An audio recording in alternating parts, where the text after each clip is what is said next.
Anitha from Mettupalayam. இன்னைக்கு morning to evening வரைக்கும் என்னோட ரொட்டீன் வாழ்க்கை தான் பார்க்க போறோம். இன்னைக்கு மார்னிங் நான் நேரத்துல எந்திரிச்சு வந்துட்டேன். வெயில் அதிகமா இருக்கனால ஜன்னல்லே பாருங்க எவ்வளவு வெயில் அடிக்குதுன்னு.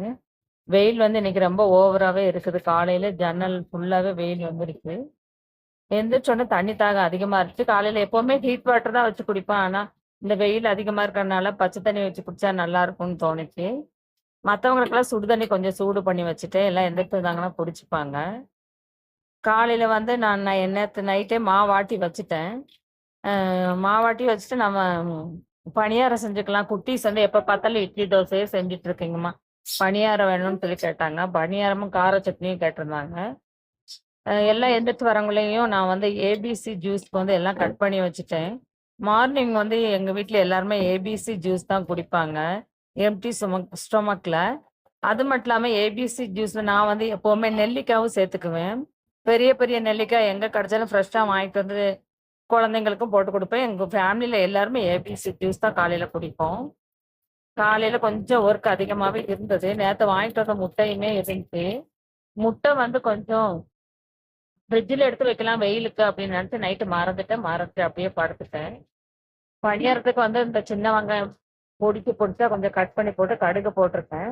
காலையில கடைக்கு போக முடியல, கருவேப்பிலை வாங்க முடியல. ஸோ அது வந்து அந்த கருவேப்பிலை எல்லாமே இன்னைக்கு ஊத்திட்டேன். இன்னொரு பக்கம் கார சட்னிக்கு வதக்கி வச்சுட்டேன். குழந்தைங்களும் எந்திரிச்சு வர்றதுக்கு டைம் ஆயிடுச்சு. எல்லாமே இன்னைக்கு ஸ்கூல் லீவுனால லேட்டா தான் எந்திரிக்கிறாங்க. ஸ்கூலுக்கு போறதா இருந்தா நம்ம காலையிலே ஒரு நேரம் சாப்பாடு ஆக்குனா போதும். இது 3 நேரமும் லீவுனால செய்ய வேண்டியதா இருக்கு.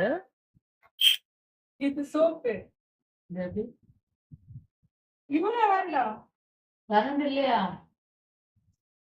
இல்லம்மா, இது கையில வச்சு கொஞ்சம் தண்ணி ஊத்தி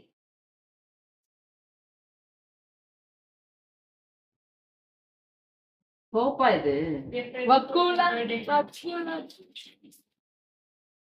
ஹெல்ப் பண்றேன்.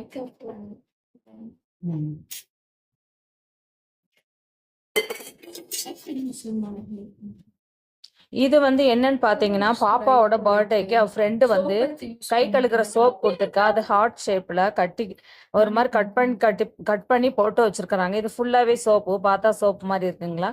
குட்டி குட்டியா இருக்கும். அதுல ஒரு பீஸ் எடுத்து கழுகுனா நல்ல வாசனை. நம்ம மீன், சிக்கன், முட்டை ஏதாவது சாப்பிட்டா கையில வந்து ஸ்மெல் இது இல்லாம இருந்துச்சுன்னா இது வந்து நம்ம போட்டு கழுகுனா போதும், நல்ல வாசனையா இருக்கும். பையனெல்லாம் குட்டீஸ் எல்லாமே வந்து கழுகுனாங்க, கழுகிட்டு போனாங்க. எனக்குமே நைட் ஒர்க் ஸ்டார்ட் ஆயிடுச்சு. நைட்டு நான் வந்து இன்னைக்கு பாத்தீங்கன்னா உப்புமா கிளறலாம்னு முடிவு பண்ணிட்டேன். ஏன்னா காலையில மதியானம் 3 நேரம் செய்யறதுனால நைட் வந்து லைட் ஃபுட்டா இருந்தா நல்லா இருக்கும். இவங்களுமே வீட்டுல இருக்கறனால அதிகமா வெயிட் கெயின் ஆகுதுன்னு சொல்றாங்க. அதனால கேரட், பீன்ஸ் எல்லாம் இருந்துச்சு. நான் வந்து கொஞ்சம் கோதுமை ரவை நைட்டுக்கு செஞ்சேன். ஃபைன், நான் போய் குளிச்சுட்டு வந்துட்டேன். எல்லாமே ரெடி ஆயிடுச்சு. எல்லாருமே சாப்பிடறதுக்கு வந்துட்டாங்க. நான் வந்து முட்டை பொரிச்சிட்டு முட்டை, கோதுமை ரவை இன்னைக்கு சட்னி செய்யலாம்னு நினைச்சேன். நைட் யாருமே சட்னி வேண்டாம் அப்படின்ட்டாங்க. ரவையும் எங்களுக்கு முட்டையும் மட்டும் போதும்னு சொல்லிட்டாங்க. அதனால நான் வந்து முட்டை வந்து ஃபுல்லாவே உடைச்சி ஊத்திட்டு இருந்தேன். ஒண்ணுமில்ல, என் பக்கத்துல பையன் இருந்து சவுண்ட் விட்டுட்டே இருக்கிறான். அதுக்கப்புறம் குழந்தைங்கள வச்சுட்டு லீவுக்கு நம்ம வாய்ஸ் ரெக்கார்ட் பண்ண முடியாது.